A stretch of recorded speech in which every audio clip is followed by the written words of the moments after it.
রাবিয়া বসরি একজন মহিলা হলো, বড় একজন আল্লাহ ওয়ালি বান্দি ছিলেন। সে যখন দুনিয়ার জমিনে আসবে তখন তার ঘরের মধ্যে খবর পৌঁছানো হয়েছে। স্বপ্ন যুগে ওনার আব্বার নাম ছিল ইমরান। হ্যাঁ ইমরান, তোমার ঘরে যে মেয়ে জন্ম হয়েছে এটা কিন্তু সাধারণ মহিলা না, এই মেয়েটা হবে আল্লাহর একজন বড় একজন আল্লাহ ওয়ালি বান্দি হবে। ঘরের ভিতরে খাবার নাই, অভাবে আসো? কয় হ্যাঁ। কয় অভাবে থাকলে কি হবে, তোমার অভাব দূর হয়ে যাবে, কারণ তোমার সন্তান রাবিয়া হলো একটা বরকতি মেয়ে। যেরকম সুবহানাল্লাহ। বসরা শহরের যে গভর্নমেন্ট আছে, বাদশা আছে, তার কাছে যাও।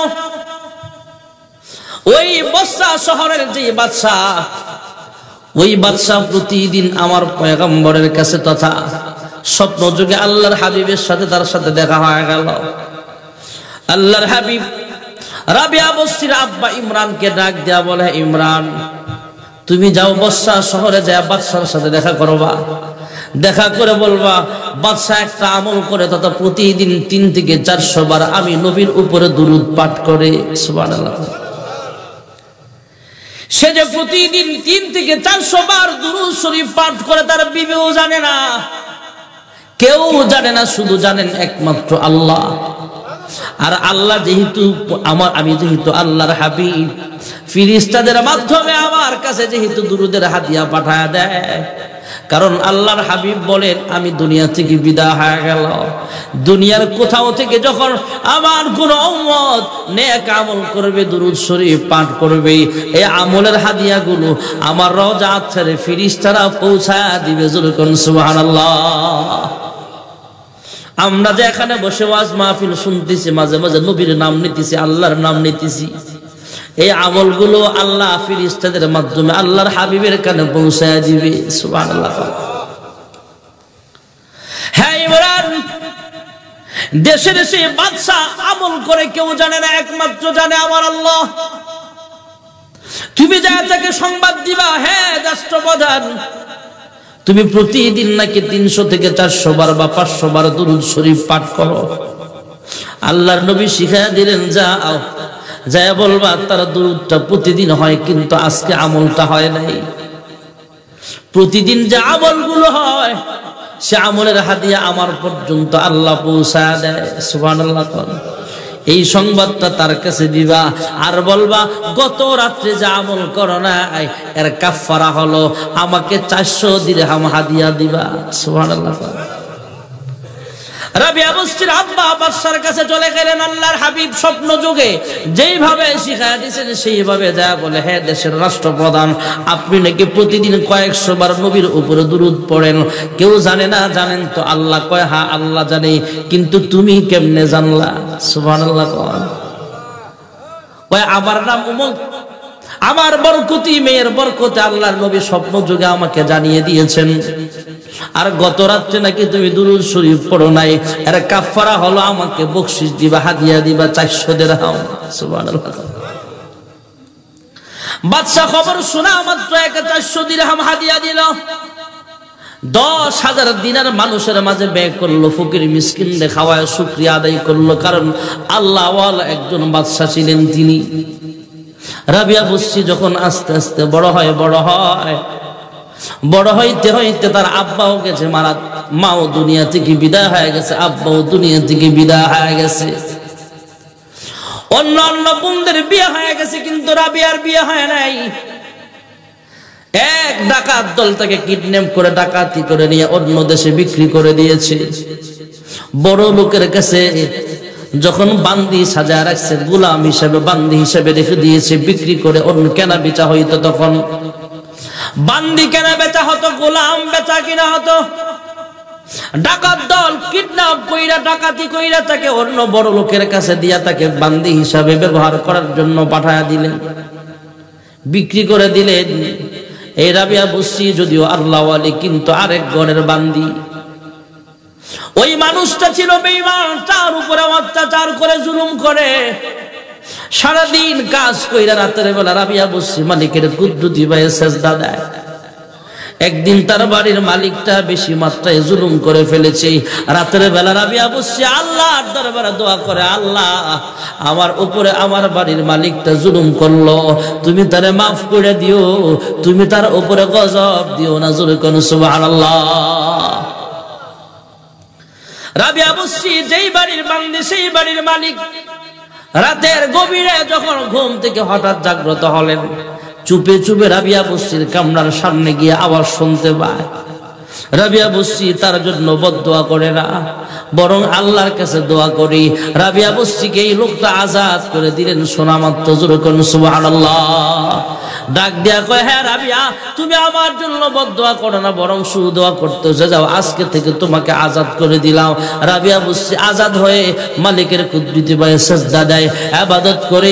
বিভিন্ন বড় লোক মানুষেরা তাকে বিবাহের প্রস্তাব দেয়, কিন্তু বিবাহ বসে না। ডাক দিয়া বলে, আমি যেই সময়টাতে স্বামীকে সময় দিব, ওই সময়টা আবার আল্লাহর কুদরতি পায়ে সিজদা দিব। জোরে কোন সুবহানাল্লাহ। হাসান বসরি আর রাবিয়া বসরি দুজন সময় উপযোগী একজন আল্লাহওয়ালা ছিলেন। হাসান বসরি ছিল পুরুষ, রাবিয়া বসরি ছিল মহিলা। একদিন হাসান বসরি রহমাতুল্লাহ আলাইহি আর রাবিয়া বসরি দুইজন এক জায়গায় গেলেন। রাবিয়া বসরি তাকায় দেখে হাসান বসরি রহমাতুল্লাহ আলাইহি যায় নামাজ বিছায়া শূন্য স্থানে উড়ে উড়ে আল্লাহর কুদরতি পায়ে সিজদা দেয়। এগুলা হলো কেরামতি। কোন আল্লাহওয়ালার মাঝখানে এমন অলৌকিক ঘটনা ঘটলে এগুলা হলো কেরামতি। আর কোন ভণ্ড কাছ থেকে প্রকাশ পাইলে এগুলা হলো ভণ্ডামি আর শয়তানি। ঠিক না বেঠিক? আল্লাহওয়ালা রাবিয়া বসরি টাকা যখন হাসান বসরি যায় নামাজ বিছায়া উপরে উড়ে উড়ে নামাজ পড়ে, রাবিয়া বসরি তাকায়া দেখে এই দৃশ্য দেখা ডাক দিয়া কয়, আমিও তো এইভাবে ইবাদত করতে পারি, তবে সে যেহেতু যায় নামাজ বিছায়া নামাজ পড়তেছি, আমি যায় নামাজও বিছাবো না, শূন্য স্থানে দাঁড়ায় আল্লাহর পায়ে সিজদা দেয়। জোরে কোন সুবহানাল্লাহ। হাসান বসরি দেখে আশ্চর্য হয়ে গেলেন। সুবহানাল্লাহ জোরে কোন। হযরত রাবিয়া বসরি রাহমাতুল্লাহি আলাইহি, রাবিয়া বসরিয়া আল্লাহ ওয়ালি একজন বান্দি। ঘরের ভিতরে শুধু দুইটা রুটি আছে। হ্যাঁ মা বোনেরা আমার, ঘরের মধ্যে যদি খাবারের সংখ্যা কম থাকে তখন মেহমান আসলে আমরা বিরক্ত হই। রাবিয়া বসরির ঘরে মাত্র দুইটা রুটি আছে। এই মুহূর্তে দুইজন মেহমানের আগমন। সুবহানাল্লাহ। আমরা হইলে কি কইতাম? নিজেরা কি খামো, মেহমানরা কি খাও? রাবিয়া বসরি চিন্তা করে, আমি এই মুহূর্তে যদি মেহমানরা দুইটা রুটি দেই তাহলে আমার খাবারের কিছু নাই, আর দুইটা রুটি দিলেও মেহমানের খানা পূরণ হবে না, দুইটা রুটিতে আর পেট ভরবে কেমনে? হঠাৎ করে দরওয়াজার সামনে একজন ভিক্ষুক ডাক দিয়া কয়, আল্লাহর রাস্তায় আমারে ভিক্ষা দেন। সুবহানাল্লাহ। ওয়া আম্মাস সাইলা ফালা তানহার। ভিক্ষুককে ধমক দেওয়া যাবে না, ভিক্ষা না দেন কিন্তু ধমক দিবেন না। রাবিয়া বসরি চিন্তা করলেন, আমারও খাবার হবে না, মেহমানেরও খাবার হবে না, অতএব আমরা খাবার রাইখা লাভ নাই, মেহমান রে খানা না খাওয়ায় নিজেও না খায়া ওই ভিক্ষুককে দুইটা রুটি দিয়া দিলেন। সুবহানাল্লাহ। মা বোনেরা, আপনারাও দানশীল হন। ভিক্ষুক আসছে তাড়ায়া দিয়েন না, ভিক্ষা দেন, আল্লাহর রাস্তায় কিছু দেন, আল্লাহ আপনাকে বরকত দিবে। আর দান সদকা করলে আর সদকা তো তারুদ্দুল বালা, আসমান থেকে যে গজব আসবে আপনার উপরে আমার উপরে, এই গজবটা দান সদকায় ঠেকায়া দেয়। সুবহানাল্লাহ। রাবিয়া বসরি ভিক্ষুককে দান করে দিলেন। প্রতিবেশী একজন মহিলা জানে না খবর, 18টা রুটি বানায় রাবিয়ার ঘরে পাঠাইছে। রাবিয়া বসরির কাছে যারে রুটি দিয়া পাঠাইছে, রাবিয়া ডাক দিয়া কয়, এটা আমার রুটি না। ফেরত নিয়ে যখন প্রতিবেশীর কাছে দিল, এই মহিলা আরো দুইটা মিলায় 20টা রুটি একসাথে দিছে। সুবহানাল্লাহ। 20টা রুটি নিয়ে যখন রাবিয়ার হাতে দেয়, রাবিয়া বসরি 20টা রুটি রাইখা দিছে। এবার দুইজন মেহমান যে উপস্থিত ছিল তারা ডাক দিয়া বলে, হ্যাঁ রাবিয়া বসরি আসছি, 18টা রুটি আসলো কিন্তু তুমি রাখলা না, 20টা রুটি আসার পরে তুমি কেন রাখলা? রাবিয়া ডাক দিয়া কয়, তোমরা জানো নি আমার আল্লাহর রাস্তায় যদি আমরা 1টা টাকা দেই, আল্লাহ বিনিময়ে 10টা টাকা দেয়। সুবহানাল্লাহ জোরে কন। ফালাহু আজরু আশরু আমসালিহা, 10 পরিমাণ বাড়ায় দেয়। 1টা জিকির করলে 10টা জিকিরের সওয়াব, আল্লাহর রাস্তায় 1 টাকা ব্যয় করলে 10 টাকার সওয়াব। সুবহানাল্লাহ কন। আমার কাছে যখন 18টা রুটি আসছে, আমি তো আল্লাহর রাস্তায় 2টা রুটি ভিক্ষা দিয়েছিলাম। আল্লাহ যদি আমাকে রুটি দেয় তাহলে 18টা হবে না, 20টা হবে। কারণ আল্লাহ বলেছেন 10 গুণ, তাহলে 2টা রুটি 2 10 20 হবে।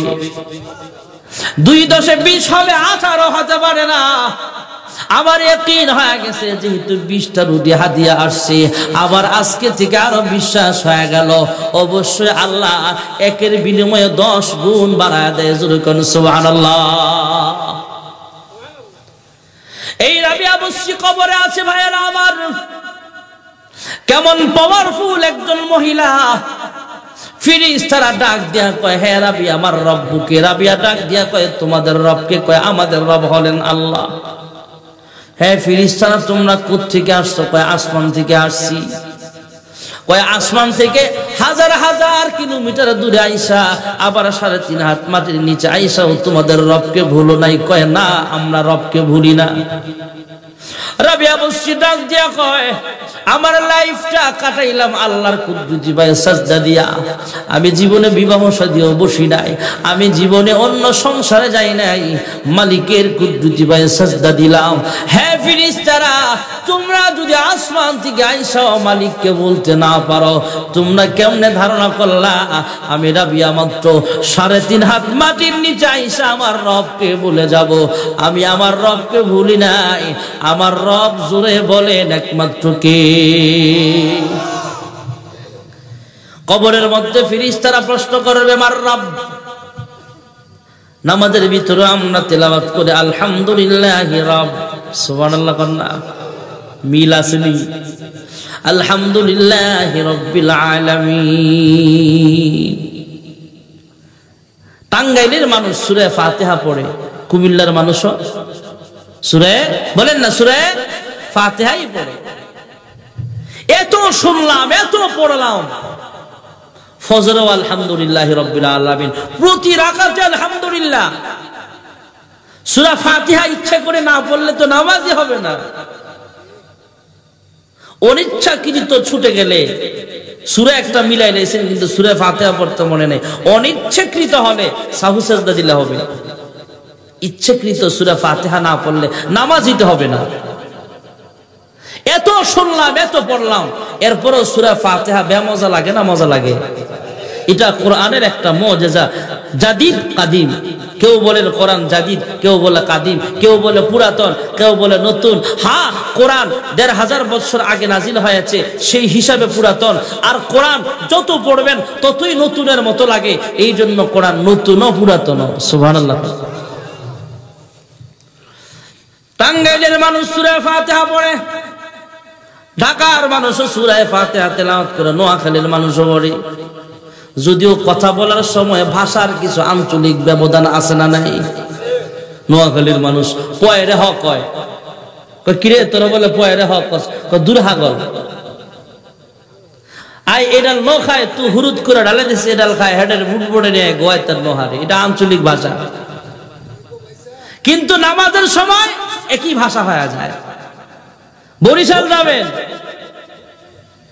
কয় মনু হুগনা গো খাইতা না বিজা গো খাইতা, মনো ডাল লবণ দেশো না দেবা। আঞ্চলিক ভাষার ব্যবধান আছে না নাই? চিটাং যাবেন, কি হরফ দে, এদের ভাষা ভিন্ন।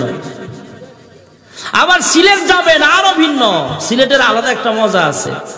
আমাদের কুমিল্লা অঞ্চলে রমজান মাসে সেহরির সময় ডাক দেয়, সম্মানিত রোজাদার ভাই ও বোনেরা ঘুম থেকে জাগুন, সেহরি খাওয়ার সময় হয়েছে, দিনের খানা বন্ধ করুন, রাতের খানা চালু করুন, রমজানের রোজা পবিত্রতা রক্ষা করুন। এমন ডাক দেয়নিও? এদিকেও দেয়নি? আরে কথা কন না, কে ডাক দেয়নি? সিলেটও দেয়, কিন্তু এদের ডাকটা একটু ভিন্ন। এরা দেয় এইভাবে, আমি সেভাবে বলতে পারি না, এরপরে একটু নকল করে আপনাদের শোনাই। সবগল, আরো মজা করে কয় ওরা, সবগল গম থেকে উডুক্কা ফতে খাক্কা, ফতে খাওয়ার সময় জিগি উডুক্কা। কথা বলার উদ্দেশ্য হলো ভাষার ভিতরে ব্যামিল কিছু আছে না নাই? বাংলা ভাষা মাতৃভাষা, কিন্তু বিভিন্ন অঞ্চলে বিভিন্ন ভাষায় কথা কই। ভারতের ভাষা রাষ্ট্রীয় ভাষা যদিও হিন্দি, কিন্তু বাংলা ভাষায় কথা কয়, কেরালা ভাষায় কথা কয়। এক এক রাজ্যে এক এক ভাষা চলে। পাকিস্তানের মানুষ উর্দু ভাষায় কথা বলে, সৌদি আরবের মানুষ আরবি ভাষায় কথা কয়, মালয়েশিয়ার মানুষ মালয় ভাষায় কথা বলে, চাইনিজ দেশের মানুষ চায়না ভাষায় কথা কয়, আমেরিকার মানুষ ইংলিশে কথা কয়। কিন্তু যেই দেশের যেই ভাষার যে অঞ্চলেরই মুসলমান হয় না কেন, যখন মুসলমান নামাজে দাঁড়ায় যায় তখন পুরা বিশ্বের মানুষের ভাষা এক হয়ে যায়। আলহামদুলিল্লাহি রাব্বিল আলামিন, জোরে কোন সুবহানাল্লাহ। আলহামদুলিল্লাহি রাব্বিল আলামিন আর রহমানির রহিম মালিকি ইয়াউমিদ্দিন।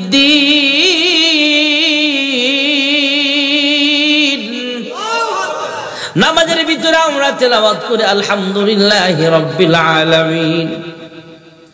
আলহামদু অর্থ হলো সমস্ত প্রশংসা। আল্লাহ তাআলা কুদ্দুসে আওয়াজ দিয়া নামাজি বান্দা বান্দিরে জিজ্ঞেস করে লিমানিল হামদ। আমরা নামাজের মধ্যে জবাব দেই সমস্ত প্রশংসা কার। আসমান দেখতে কত সুন্দর, গাছ গাছালি পাখ পাখালি দেখতে কত সুন্দর, সমুদ্র দেখতে কত সুন্দর। অমানুষ, তোমার আমার চেহারা দেখতে কত সুন্দর। যে আল্লাহ আমাদের বানাইলো সে আল্লাহ তাআলা দেখতে জানি কত সুন্দর। তোমার সৃষ্টি যদি হয় এত সুন্দর, না জানি মাওলা তুমি কত সুন্দর। তাহলে সমস্ত প্রশংসা কার? আপনি বললেন মোবাইলটা খুব সুন্দর। এখন মোবাইলটা সুন্দর বললেন, মোবাইলটা সুন্দর বলার দ্বারা যে মোবাইলটা সুন্দর করে বানাইছে, ব্রেন খাটায়া বানাইছে, তার প্রশংসা হলো সুন্দর। কিন্তু মোবাইল, কিন্তু যে মাথা খেলায়া মোবাইল আবিষ্কার করছে তার গুণগান গাওয়া হইল। আমার ব্রেন দিয়া মোবাইল আবিষ্কার করলাম, ক্যামেরা আবিষ্কার করলাম, মাইক্রোফোন আবিষ্কার করলাম, মাইকের সাউন্ড কোয়ালিটি ভালো হওয়ার জন্য সুন্দর সুন্দর মেশিন আবিষ্কার করলাম। এই ব্রেন খাটায় রকেট বানাইলাম, বিমান বানাইলাম, রোবট বানাইলাম, কম্পিউটার বানাইলাম, এত কিছু বানাইলাম। যখন নাকি সেই বৈজ্ঞানিক একবার খেয়াল করে যে ব্রেন খাটায় এত কিছু বানাইলাম, এই ব্রেনটা বানাইলো কে? জোরে বলেন কে?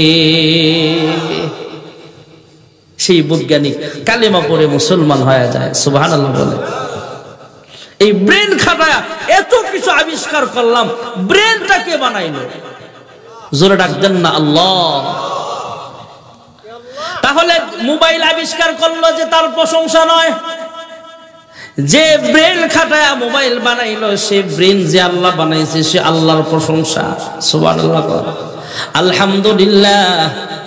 আল্লাহ আবার জিজ্ঞেস করে আল্লাহ আবার কে? আল্লাহর পরিচয় দাও। তখন আমরা জবাব দেই রব্বুল আলামিন। আল্লাহ আবার জিজ্ঞেস করলে বান্দা বান্দি জবাব দেয় মালিক ইয়াউমিদ্দিন আর রহমানির রহিম। বিচার দিবসের মালিক যিনি, তিনি হলেন রহিম। যিনি রহিম তিনি হলেন রহমান। যিনি রহমান তিনি হলেন রব্বুল আলামিন। যিনি রব্বুল আলামিন তিনি হলেন আল্লাহ। সে আল্লাহর জন্য প্রশংসা, জোরে কোন সুবহানাল্লাহ। প্রশংসা সবই কেবল তোমারই রব্বুল আলামিন। দয়ালু মেহেরবান করুণা ওয়াফুরান, দয়ালু মেহেরবান করুণা ওয়াফুরান। আর কেহ নয় তুমি মালিক শেষ বিচারের দিন, শেষ বিচারের দিন। সমস্ত প্রশংসা কার? কবরে গেলে জিজ্ঞেস করবে তোমার রবকে। নামাজের মধ্যে আমরা তেলাওয়াত করে আলহামদুলিল্লাহি রাব্বিল আলামিন, এখানে রবের আলোচনা আছে না নাই? সূরা ফাতিহার সাথে আরেকটা সূরা বিনাইলাম, আল্লাহু আকবার বলে যখন আমরা রুকুতে যাই 3 বার 5 বার বা 7 বার বলা সুন্নাত। সুবহান রাব্বিয়াল আযীম, সুবহান রাব্বিয়াল আযীম, এখানে রব আছে না নাই?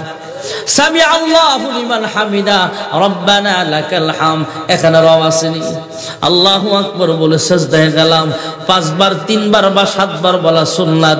সুবহান রাব্বিয়াল আ'লা, সুবহান রাব্বিয়াল আ'লা, এখানে রব আছে না নাই? ফজরের নামাজের ফরজ কয় রাকাত? সবাই বলেন। যোহরের নামাজের ফরজ কয় রাকাত? আসরের নামাজের ফরজ কয় রাকাত? মাগরিবের নামাজের ফরজ কয় রাকাত? সোজা ওয়াজ বলবেন, বললে সওয়াব আরো বাড়বে। তানফাউল মুমিনিন। মাগরিবের নামাজের ফরজ কয় রাকাত? এশারের নামাজের, আরে আমাদের অনেক যুবক তো আছে মেসির নাম জানে, কোন দেশের কোন খেলোয়াড় খেলছে সেই নাম জানে, নবীর নাম জানে না। জিজ্ঞাসা তোমার নবীর নাম কি? আব্দুল কাদের জিলানী। নবীর নাম বলে আব্দুল কাদের জিলানী। যদি জিজ্ঞাসা গোসলের ফরজ কয় টাকা? গোসলের ফরজ 3টা। জবাব শুনা হুজুরে খুশি। হুজুরে যখন আবার জিজ্ঞাসা কি কি গোসলের ফরজ? সাবান, লুঙ্গি, তোয়াল্লা। যুবকের অবস্থা এমন হয়ে গেছে, পুরা পৃথিবী গুনাহের দিকে ধাবিত। আমরা শাইখে চরমনাই ফজলুল করিম রাহমাতুল্লাহ আলাইহি একটা কথা বারবার বলতেন, আমি কয়েকবার শুনেছি কথাটা। মানুষ গুনাহের প্রতিযোগিতা চলছে পৃথিবীতে, কার আগে কে জাহান্নামে যেতে পারে। কয়েকদিন আগে খেলা গেছে, আমাকে বাংলাদেশ কি ফুটবল খেলছে বিশ্বকাপে এবার বলে? সাগরের 3টা বাচ্চা থাকলে 2টা খায়ান আছে, একটা না খায়ান আছে। কোন দেশের কোন দেশ জানি বেলাউস, এরপরে আর্জেন্টিন, এই দেশ খেলছে, আমগো কি লাভ? আমরা না খায়ান আছি। খেলা, ফুটবল খেলা হালাল না হারাম? এখানে মুফতি সাহেব আছে, জিজ্ঞেস করে। পুরা বিশ্ব নাচক কাতার, তোমরা মুসলমান রাষ্ট্র, তোমরা স্টেডিয়াম বানাবা কেন? মিলিয়ন মিলিয়ন টাকা খরচ করে তোমরা স্টেডিয়াম না বানায়া এই টাকাগুলো অন্য রাষ্ট্রে, অমুসলিম রাষ্ট্রগুলোতে ইসলাম প্রচার করার জন্য বড় বড় উলামায়ে কেরামের টিম সেখানে পাঠায়া দাও। তোমাদেরকে এত বড় দুঃসাহস কেন করছো তোমরা? মাঝে মাঝে অবাক হতাম আগে যে বাংলাদেশের হাফেজ সৌদি আরব গিয়ে 1 নম্বর হয় কেমনে? এটা আশ্চর্যের ব্যাপার। আমার বাংলা ভাষা হলো বাংলা ভাষা মাতৃভাষা, আর সৌদি আরবের মাতৃভাষা হলো আরবি ভাষা। 1 নম্বর হইলে তো সৌদি আরবের হাফেজ হবে। এবার বিশ্বকাপে বোঝা গেল এরা কোরআন নিয়ে এত গবেষণা নেই। মক্কা মদিনার কারণে ওরা আমাদের চেয়ে সম্মানিত, এদের দুর্নাম বলা ঠিক না। কিন্তু এবছরে যা দেখাইলো খেলার মাঠে কালেমার পতাকা লয়ে মাঠে নামছে। এদের চাইতে আমাদের বাংলাদেশের হাফেজরা উন্নত কেন? ওরা খেলা নিয়ে দৌড়ায়, আর আমাদের বাংলাদেশের কওমি উলামায়ে কেরামের হাফিজি মাদ্রাসাগুলো কোরআন নিয়ে গবেষণা করে, মাদ্রাসার কিতাবখানাগুলো কোরআন নিয়ে গবেষণা করে, হাফেজ আলেম হয়। আরবি ভাষা তাদের মাতৃভাষা হওয়ার পরও বাংলাদেশের হাফেজ যায় 1 নম্বর হয়। সুবহানাল্লাহ। আর এরা খেলার মাঠে কালেমার পতাকা নেমে গেছে। মুসলমান, গুনাহের প্রতিযোগিতা চলছে এখন দুনিয়াতে। নামাজের খবর নাই, 3টা পর্যন্ত খেলা দেখে। কি লাভ আমাদের এগুলা করে? গুনাহের দিকে মানুষ ধাবিত বেশি। এই জন্য ভাইয়েরা আমার, 5 ওয়াক্ত নামাজ ঠিক মতো আদায় করা, রবের গোলামি করা। অনেকে জানেই না নামাজ কয় ওয়াক্ত। মাগরিবের নামাজ 3 রাকাত, এশারের নামাজের ফরজ 4 রাকাত, মোট 17 রাকাত ফরজ। এছাড়াও আগে পরে সুন্নত আর বিতির আছে না নাই? প্রত্যেক রাকাতে যখন নামাজি বান্দা বান্দি রবের আলোচনা করে, এই নামাজি বান্দা বান্দিকে যখন কবরে শোয়া দিবে, ফেরেশতারা প্রশ্ন করবে মার রাব্বুকা। দু জাহানের সর্দার বলেন নামাজি বান্দার 2 নম্বরের পুরস্কার হলো ফেরেশতারা প্রশ্ন করতে দেরি হবে, আল্লাহ তার জবান দিয়া প্রশ্নের জবাব সহজ করে দিবে। নামাজি বান্দা বান্দি জবাব দিবে আমাদের রব একমাত্র আমার আল্লাহ। 3 নম্বরের পুরস্কার হাসরের মাঠে কাহারো আমলনামা পিঠে দেওয়া হবে, কাহারো আমলনামা বাম হাতে দেওয়া হবে, আর যার ডান হাতে আমলনামা দেওয়া হবে সে সাকসেসফুল, কামিয়াবি মানুষ। فأما من أوتي كتابه بيمينه فيقول هاؤم اقرءوا كتابيه إني ظننت أني ملاق حسابيه فهو في عيشة راضية في جنة عالية আল্লাহর হাবিব বলেন যেই ব্যক্তি আল্লাহর বান্দা বান্দীরা 5 ওয়াক্ত নামাজ ঠিকমতো আদায় করবে তার 3 নম্বরের পুরস্কার হলো হাসরের মাঠে ডান হাতে আমলনামা প্রদান করা হবে সুবহানাল্লাহ বলেন। আর 4 নম্বরের নামাজি বান্দা বান্দির পুরস্কার হলো পুলসিরাতের পুল 30,000 বছরের রাস্তা। যমুনা সেতুর নিচে আছে পানি আর মাটি, পদ্মা সেতুর নিচে আছে বালু আর মাটি আর পানি, কিন্তু পুলসিরাত 30,000 বছরের রাস্তা, এর নিচে থাকবে জাহান্নামের আগুন। জাহান্নামের আগুন মাবুদ সইতে পারব না, দুনিয়াও আখেরাতে আমাকে কাঁদায় না। মুমিন যখন ঘুমায় তখনও কিবলার দিকে চেহারা থাকে, ইমানদার যখন দুনিয়া থেকে বিদায় হয়ে যায় কবরে শোয় তখনও চেহারাটা পশ্চিম দিকে। সুবহানাল্লাহ বলেন। আমার আপনার নবী বিশ্ব নবী রাহমাতুল লিল আলামিন মেরাজের রাতে আসমানে অসংখ্য অগণিত ফেরেশতাদেরকে দেখতে পাইলেন। ফেরেশতাদের জিজ্ঞেস করলেন, হে ফেরেশতারা তোমাদের সংখ্যা কত বলতে পারো নাকি? ফেরেশতারা ডাক দিয়া কয়, হে পরওয়ারদিগার আলমের বন্ধু, ওগো আল্লাহর হাবিব, হে বার ইলাহির বন্ধু, আমাদের ফেরেশতাদের সংখ্যা কত আমরা বলতে পারি না, তবে আপনাকে একটু আইডিয়া দিতে পারি, ধারণা দিতে পারি। জমিনে যেমন একটা ঘর আছে খানা কাবা, আল্লাহর দাওয়াতি মেহমান ঘর, লব্বাইক আল্লাহুম্মা লব্বাইক লব্বাইক লা শারীকা লাক লব্বাইক ইন্নাল হামদা ওয়ান নি'মাতা লাক ওয়াল মুলক লা শারীকা লাক। আল্লাহর দাওয়াতি মেহমানগণ বিভিন্ন জায়গা থেকে একসাথে বাইতুল্লাহর সফরে চলে আসে, বাইতুল্লাহ তাওয়াফ করে। এইটা হলো মানুষের কাবা, আর ওই ঘরের বরাবর আসমানও একটা ঘর আছে, সেটা হলো ফেরেশতাদের কাবা। জোরে কোন সুবহানাল্লাহ। ওগো আল্লাহর হাবিব, সৃষ্টি লগ্ন থেকে নিয়ে প্রথম দিন 70,000 ফেরেশতা এই ঘরটাতে ইবাদত করেছেন, তাওয়াফ করেছিলেন। দ্বিতীয় দিন প্রথম দিনের 70,000 ফেরেশতাদের কোনো সুযোগ নাই, নতুন করে 70,000 ফেরেশতা এই ঘরটাকে তাওয়াফ করেছিলেন। তৃতীয় দিন প্রথম 2 দিনের 70,000 ফেরেশতার কোনো সুযোগ নাই, আবার নতুন করে 70,000 ফেরেশতা এই ঘরটাকে তাওয়াফ করেছে।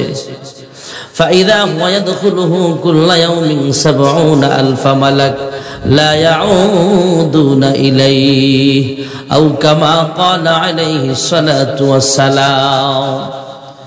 ফেরেশতারা জানায়া দিলেন, ওগো আল্লাহর হাবিব, জমিনের ঘর যেমন মানুষ তাওয়াফ করে, আসমানের ঘর প্রতিদিন নতুন নতুন 70,000 ফেরেশতা তাওয়াফ করে। একদিন নয়, 2 দিন নয়, কিয়ামত পর্যন্ত এইভাবে প্রতিদিন নতুন নতুন 70,000 ফেরেশতা তাওয়াফ করবে। একবার যে ফেরেশতা সুযোগ পেয়েছে, কিয়ামত পর্যন্ত দ্বিতীয়বার আর কোনোদিন সিরিয়াল পাবে না। জোরে কোন সুবহানাল্লাহ। তাহলে ফেরেশতাদের সংখ্যা আমাদের চাইতে কম না অনেক বেশি? ফেরেশতা অনেক বড় বড় ফেরেশতা আল্লাহ রাখছে বানায়। এই ফেরেশতারা আল্লাহর ঘর তাওয়াফ করে আর মালিককে ডাক দেয়া বলে, হ্যাঁ মালিক, আমাদের অন্যায় হয়ে গেছে, আমাদেরকে আপনি মাফ করিয়া দেন। আল্লাহ কুদরতি আওয়াজ দিয়া জানতে চাই, হে ফেরেশতারা, তোমাদের আমলনামায় তো কোনো গুনাহ নাই।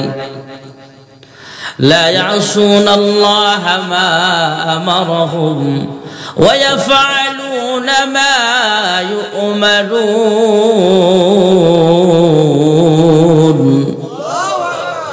ফেরেশতারা আল্লাহর নাফরমানি করে না, হুকুমের বাস্তবায়ন করেন সব সময়।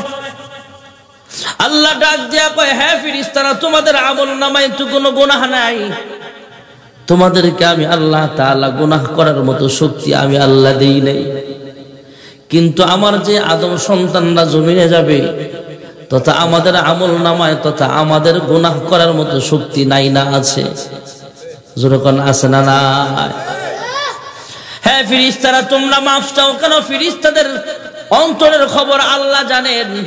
তারপরও জানতে চাইলে ফেরেশতারা ডাক দেয়া কয়, হ্যাঁ মালিক, আদম বানাইবার আগে আপনি আমাদের সামনে বলেছিলেন, وَإِذْ قَالَ رَبُّكَ لِلْمَلَائِكَةِ إِنِّي جَاعِلٌ فِي الْأَرْضِ خَلِيفَةً قَالُوا أَتَجْعَلُ فِيهَا مَن يُفْسِدُ فِيهَا وَيَسْفِكُ الدِّمَاءَ وَنَحْنُ نُسَبِّحُ بِحَمْدِكَ وَنُقَدِّسُ لَكَ قَالَ إِنِّي أَعْلَمُ مَا لَا تَعْلَمُونَ।